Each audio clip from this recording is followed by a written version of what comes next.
Hi everyone, this is Cecil from YellowstoneTours.net, and the subject of today's virtual Yellowstone tour is Biscuit Basin. And although Biscuit Basin is not one of the three main geyser basins on Yellowstone's lower loop, it is still a stunning geyser basin that is well worth seeing. The reason I'm doing this little preamble is to caution you in advance that it was really windy on the day that I filmed this video, and if you find the noise intrusive or too loud, please consider just turning the sound down and looking at the great images. Thank you and enjoy the video. Hi everyone, and welcome to another one of our virtual Yellowstone tours. Today, as you saw, I'm at Biscuit Basin.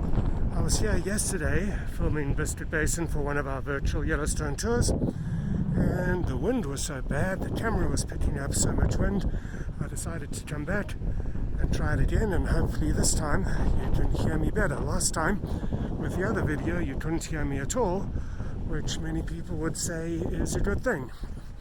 If you take a look at a map of the park, which you can find at our site, YellowstoneTours.net/map. That's YellowstoneTours.net/map. This is the map that you can see at YellowstoneTours.net/map. And those of you who've seen several of our virtual Yellowstone tours or Yellowstone podcasts will know that the roads through Yellowstone make up a massive figure of 8, and we're going to be looking in the southwest section of that figure of 8, and I'm going to zoom in a little bit. You can see where Midway Geyser Basin is. Just to the south of Midway Geyser Basin is Biscuit Basin. Here's Old Faithful and the Upper Geyser Basin, so you would just head north from there on the Grand Loop Road. Why don't we take a look at Google Maps. Here is the Grand Loop Road again. This is Old Faithful and the Upper Geyser Basin, where we see these dotted green lines which denote a trail.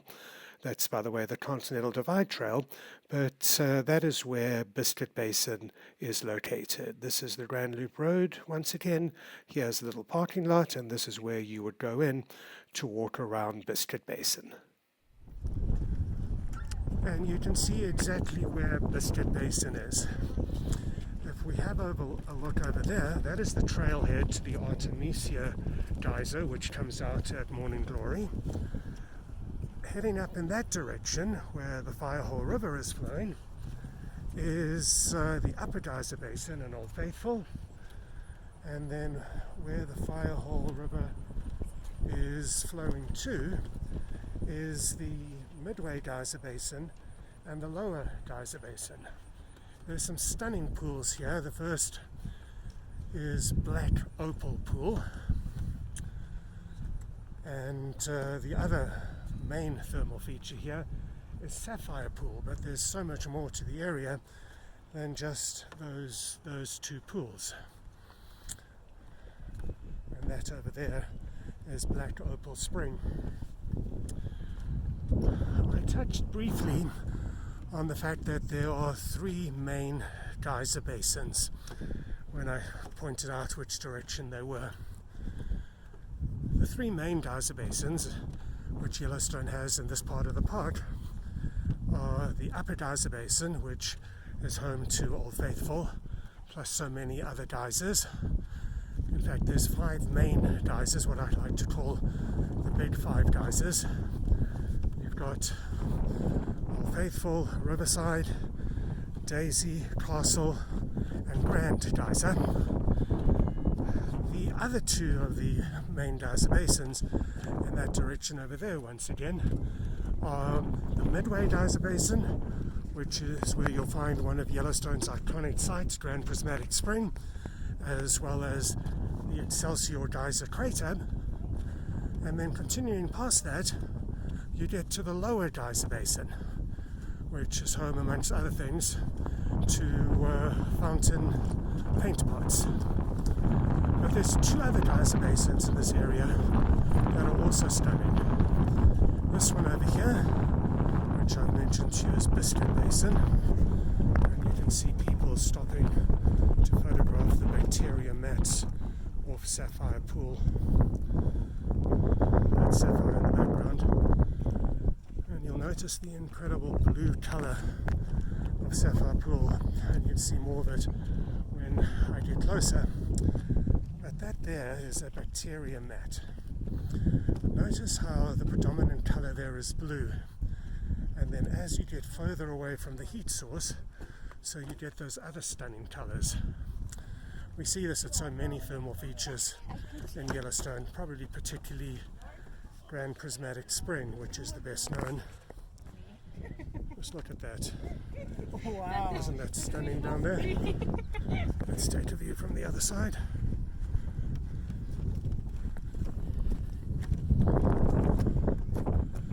Get another view of it. And we notice as you get away from the center of the hot spring, and I'm going to take off my mask for a moment, there's nobody around me.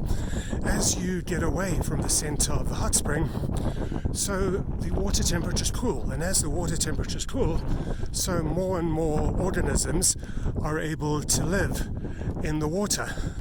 Where the water is very, very hot, the steam is very, very hot, there's very few organisms that are able to live there. There are some, they're called thermophiles, or heat-loving organisms, heat-loving bacteria, excuse me. And there are some thermophiles that are able to live there. But then as you get further and further away from the source of the heat, and we were lucky, this is Jewel Geyser, starting to go off just as we passed. That's one of the beauties of these geyser basins. You never know what you're going to see when. You'll be walking along, or driving along, and all of a sudden something erupts.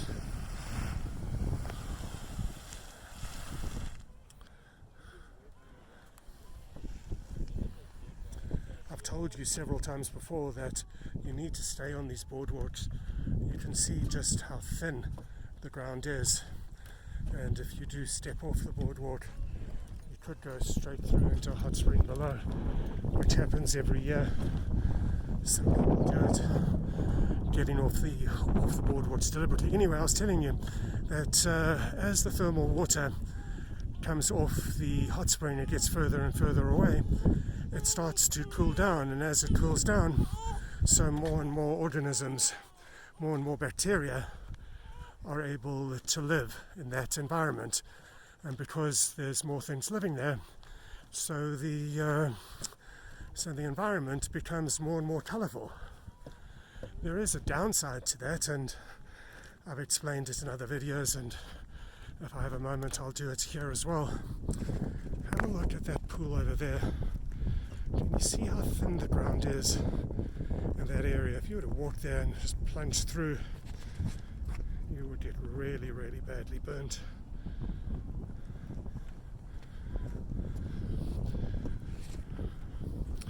There's a trail that runs off in that direction over there where you see those people.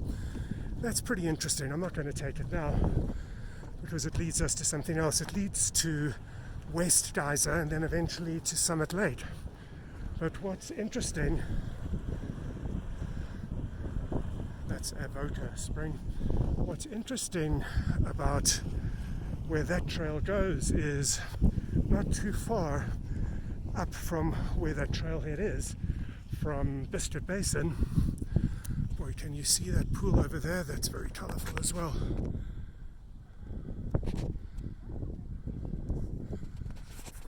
Not too far from where that trail leaves Biscuit Basin, you run into the Continental Divide Trail. And the Continental Divide Trail is a really long trail that obviously passes through our area. It also passes about 10 miles or 16 kilometers to the west of West Yellowstone, which is where we are based. And what hikers try and do, whether they're starting in the south or the north, is they try and get to this area sometime from the middle to end of June onwards till about the beginning of September, because that way they can traverse the trail without having to worry about wading through feet of snow. You know, I mentioned to you that you need to stay on the boardwalks, but then we noticed that buffalo pretty much go wherever they like. Buffalo come here in the winters. They come to this and various other thermal areas. There's another little geyser going off. We probably didn't appreciate it. Maybe that, but we really did. Buffalo come to these various thermal areas because it's a lot warmer here and the snow doesn't last as long. Obviously the heat melts the snow.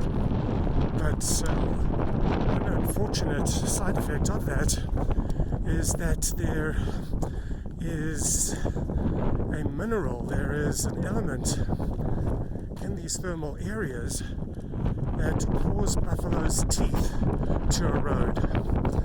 So they'll come here and they'll eat the grass and whatnot in this area, and their teeth start rotting away. So they are able to get some food in the winter, they stay a little bit warmer, but in time they actually starve to death.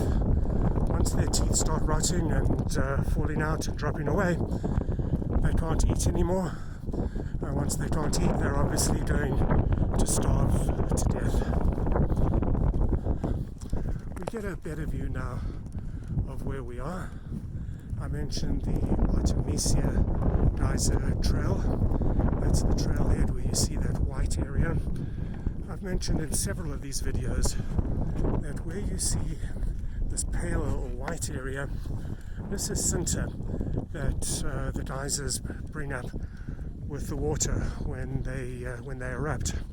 So whenever you see a white or a paler area, it either was a thermal area, or as is the case now, still is a thermal area. So where you see that pale area across the road, that's the Artemisia Geyser trailhead. And I mentioned at the start of this video that it comes out right next to Morning Glory. So it brings you out right at the very bottom of the, or at the very end if you like, of the Upper Geyser Basin. And it really is a glorious trail. This of course is Sapphire Pool again. It really is a glorious trail. Be sure that you take bear spray with you, as always, even though you're so close to a major road and so close to a major area with the Old Faithful buildings being up in that direction over there. But you never know when you may come across a bear. You may like to take a look at that virtual Yellowstone tour that we have, where I was out mountain biking actually outside the park and came across a little bear. Fortunately, it was a little bear, probably about a year and a half old, and didn't have its mum with it. I'll get back to that. Here we can see these bacteria mats again.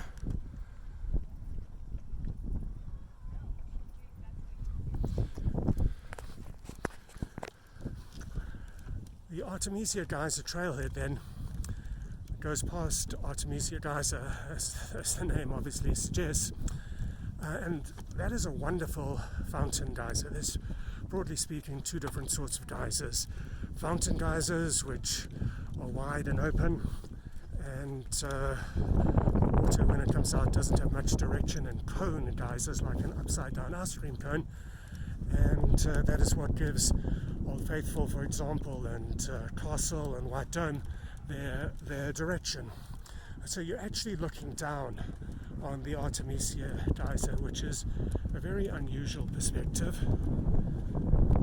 That's a great view.